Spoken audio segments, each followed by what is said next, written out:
Can we beat an entire boss by only using one single Paragon? And I know that that might not sound like it's that difficult, but trust me, we're gonna make things so much harder for ourselves. So out of the get-go, let me just show you guys what the modifiers are. A couple of towers banned, no Desperado for the tier 1, the best 2 Paragons, the Spike and the Ace have been banned along with the VTSG. The ability cooldown rate is 250%, so we cannot rely on any ability-based Paragons. The boss health is 60%, which is nice, but look at the speed, it's doubled, guys. On top of this, we can only use one Paragon and there is a tower limit of 50. Now that's not all. In order to make things a lot more difficult for ourselves, we are going to be playing with Fast Track enabled. If you guys don't know what Fast Track does, which I assume the majority of you guys do, but I'm just gonna briefly mention it for the new people. Basically, whenever you're playing with Fast Track enabled, you skip 25% of the round set of whatever game mode you're playing. And this is, by the way, very useful if you're grinding collection events or basically anything else. You're trying to clean out your maps, your black borders, but in a game like this is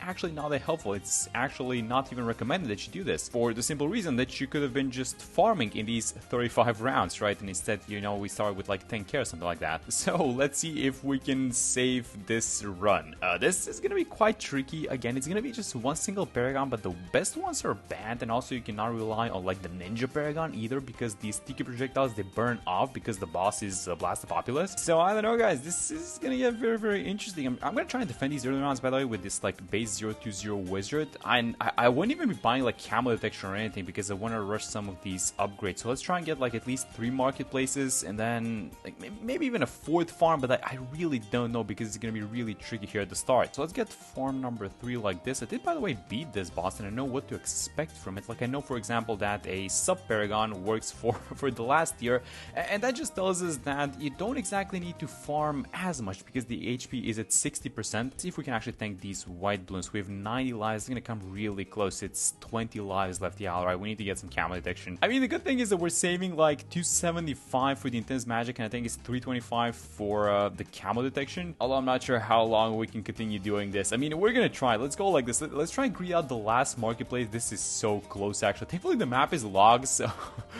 I guess it's like not that big of an issue because it's a super long one, but this is like definitely what you're not supposed to be doing. And you guys know what? I actually read the comments on one of my previous bosses in which I used the Banana Farmer Pro, which is the brand new power, and some of you guys were like, yeah, you should, I don't mind doing this. You guys were like, as long as, you know, they're banned in ranked events, you guys were fine with it. But some people were like, yeah, maybe we shouldn't be doing this because it makes farming too easy. So you guys know what? We're not even gonna be doing that, but we need to restart 39, it seems like. Alright, so basically the problem seemed to be these regrows, and my question is, if I dump Ben's level 3, does the Wall of Fire get upgraded? To which I assume the answer is yes, and it's gonna be for a very short while, but I'm actually gonna do it. Let's activate it and let's see if we're gonna hold on. So we pop the regrows for sure. Not all of them, but it's kind of nice, I guess. And let's go for the sniper, go for the 101. So we're gonna be defending the tier 1 with the sniper, with the elite defender, but I'm gonna go back to buying a couple upgrades on some of these farms. So let's go like this. Let's try and get, oh, I don't know, guys. Do we greet out like one more marketplace, or is that gonna be a little bit too much? Yeah, you know what? I'm gonna do it. It's around 41, so this thing is gonna pay itself off at like 43,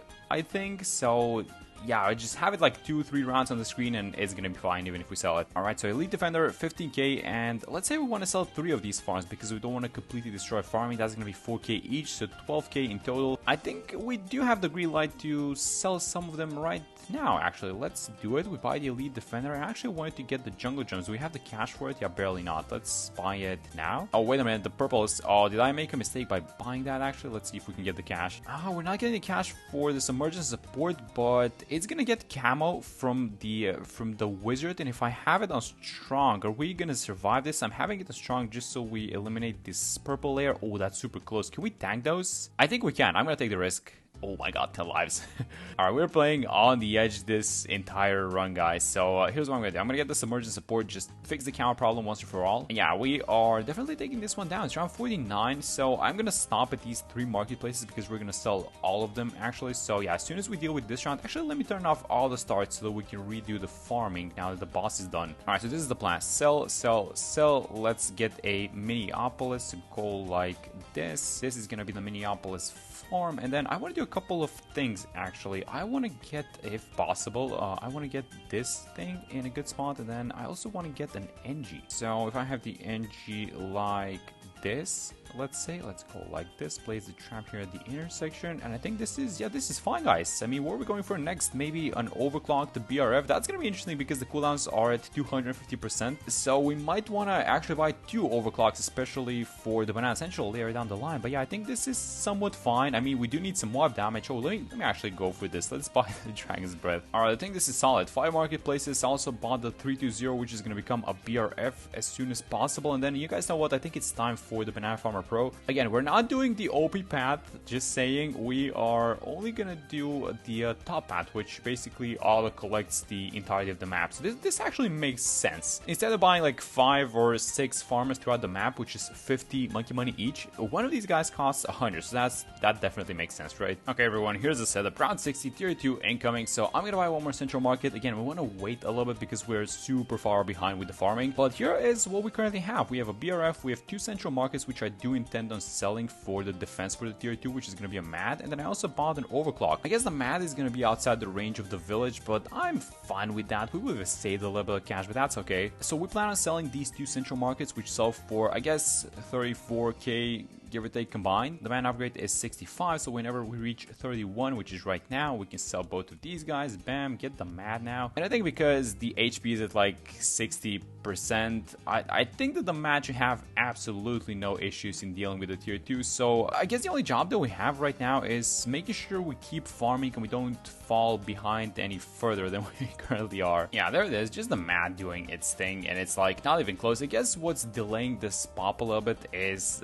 first off, the fact that these cooldowns are super long, but then also Blast the Populace delays your cooldowns. But these rocks that block the vision are also very annoying by themselves. But again, that's not going to be an issue because the HP is at 60%, so this MAD has absolutely no issues in dealing with tier 2. So here's what we're going to do. We're going to sell the MAD. Let's buy this central market, and then how much do these guys sell for? It's again 17k each. That's going to be 51 in total. Well, you guys know what? We actually have the money for this thing. I think, yeah, it's right. Yeah, look at this thing, 115. There we go. Let's get the Banana Central. All right, that is absolutely perfect. We also have an overclock running. We have the, I guess, the rubber 2 gold plus the NG, which 16k is fine. I'm fine with that number. It's a little bit more than that, by the way, but it's been paying itself off and making us some profit. Let's buy the second NG because the cooldowns are super long in this event. All right, so let's see if we can pick up the farming so that before we reach the tier 3 in the next 10 rounds, we can actually afford a Paragon. All right, so tier 3 on the field, and as you guys can see, we have about $60,000 plus all 3 tier 5 darts, and I'm gonna beat this thing with the dart Paragon, obviously, but we're only gonna use a degree 1, which is, I guess it might be a little bit surprising because usually you want to get at least up to degree 20 for the tier 3. Nope, this time around just a degree 1 is gonna be fine. So let me just buy this thing, and yeah, this thing is gonna beat the entire boss. Yep, but there it is. We pull it back. We finally recovered from that atrocious start, and I think we're firmly in control of this entire run so far. So it's around 89 when the tier 3 popped. For the tier 4, I'm again planning on getting the Dart Paragon. It's just gonna be a better version of it. So I was maybe aiming somewhere between degrees 30 and 40. It should be fine. But also let's get ready for the tier 5, which I want to defeat by using the Navark actually. So let me get a couple of boats here. We're obviously not gonna have all of them unless we buy a portable lake, which I don't want to be doing. So let's just have them like this. That's gonna be how many? It's like 9. Alright, I'm fine with 9, I guess. Alright, so 99 tier 4 is about to appear, so I'm gonna sell the Dart Paragon that we currently have, and this time around we're not gonna be buying the sacrificial ones, but instead I'm gonna go for the second crossbow master through that monkey knowledge point, and I think we're gonna put a little bit of cash into it because I think we can afford it. Let's do something like 200k. What degree is this gonna come out to be? Somewhere between 30 and 45. Alright, I thought it was gonna be like 37 or something. Well, this is not even gonna be close, huh?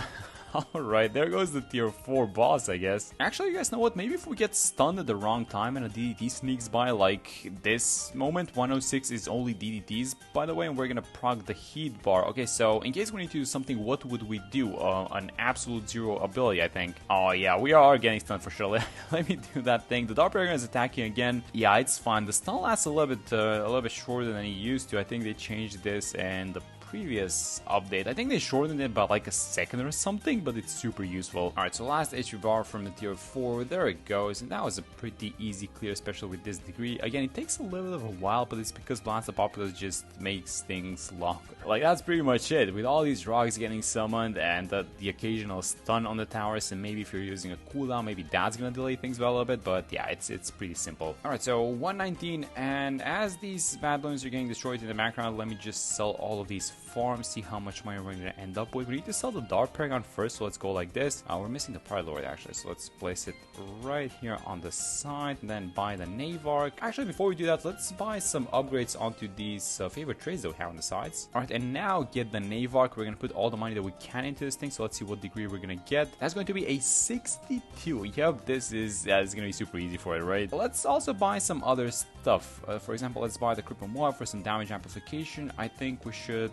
yeah, let's actually do the super build here on the high ground, because this platform on the Navarch, it does count as a high ground, right? I guess we could get a couple of small ice towers, so maybe like a couple of 4-0 embrittlements just for the extra, you know, +1 damage amplification. And then let's also not forget the glue, which I'm gonna go for the 250. And yeah, this is pretty much gonna be it. And keep in mind, we did not use the broken Banana Farmer Pro on this one. We only used the Tombat, which has collected 2.2 million, so that's good. I mean, I love this Robo Farmer as well. I know that the mid-path is the OP one, but this one is really good as well. I mean, just global collection, you only place one and you can have it like anywhere on the map, so it's not taking some valuable space. I don't know, it sounds really good. Because we're gonna proc a heat bar, let's go like this. Let me just have the absolute 0. Oh no, wait a minute, I bought it in the wrong time. No, so its ability is on cooldown as well, but okay, this is interesting. These small planes actually do keep attacking from the Navarch. Yeah, that's a very interesting interaction actually. So these sub towers keep attacking while the main guns were not. That's an interesting one. Alright, so the boss is coming back, which means that the cannons of the Navarch themselves are going to start attacking, so that's a lot of extra damage. As you guys can see, again, it's taking a while. It's only one Paragon, but it's taking a little bit of a while. It's around 129. We do have the damage for sure, but yeah, it just blasts the populace, delaying things by a tiny bit. Alright, so the boss is coming back, which means that all of these, you know, the side cannons of the Navarch are attacking. And there it goes. There is the elite blast the populace. It was a fun run for sure. I do like making things a little bit more difficult for ourselves sometimes, and this was the perfect boss event to do so. So yeah, that's gonna be it for this one. Thank you guys so much for watching the video, and I'm gonna see you on the next one.